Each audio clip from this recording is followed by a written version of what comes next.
Hi, I'm Joe Wiesenfelder with Cars.com, here with the 2009 Volkswagen Jetta TDI. It is a clean diesel, a milestone. It's the first 50-state diesel car. It can be sold even in California, which has always been a little bit too stringent for diesel cars. It's technically a TDI, a Jetta TDI. TDI stands for turbo direct injection, but basically what you need to know is it's as clean as a gasoline engine.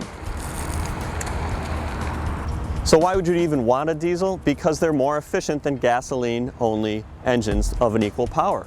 They're actually about as much more efficient than a gas engine as a hybrid is. This car is rated for about 29 miles per gallon city and 40 highway. In reality, we're getting much better numbers. Independent labs are getting numbers as high as 38 city and 44 highway. Now you know why you would want a diesel. You're probably thinking you wouldn't want one because they have a reputation. We'll see how close a modern TDI is to that notion. Now you may have heard over the years that diesels are hard to start, especially when it's cold out. That may have been true at one point. The addition of glow plugs has helped a lot. What happens is you turn the ignition on and you watch for a squiggly line there, and once that goes out, that means it's ready to start. Now the longest you have to wait for that light to go out is like a second, and even in really cold temperatures like 0, when I've started modern diesel engines, the longest you have to wait for the glow plugs is maybe 10 seconds, so it's not that different from a gasoline engine. Now as for the sound, I'm talking in a normal voice and I'm not drowned out by the sound of the engine. If you're outside, it definitely sounds different. You might say, that's a diesel, but it's not loud, it's not noisy. Now as for the smoky, smelly reputation, as you can see, there's no smoke here. I haven't seen any smoke when I've been driving it. And it really doesn't smell either. And that's partly the fuel. It's low sulfur diesel fuel. I feel a little woozy.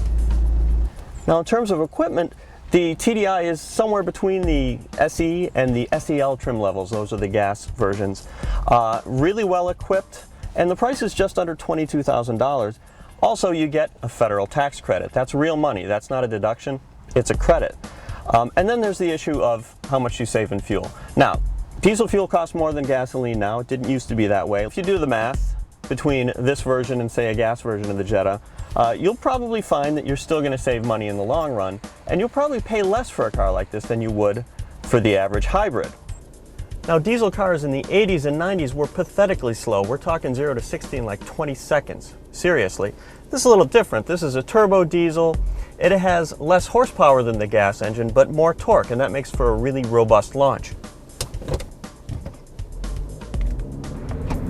Now, with a choice of a 6-speed manual or 6-speed automatic, this really gives up nothing to a 4-cylinder gas engine. And in fact, because it's a small diesel, you don't even have to add any additional fluid to it, which is now the case with some of the larger clean diesels.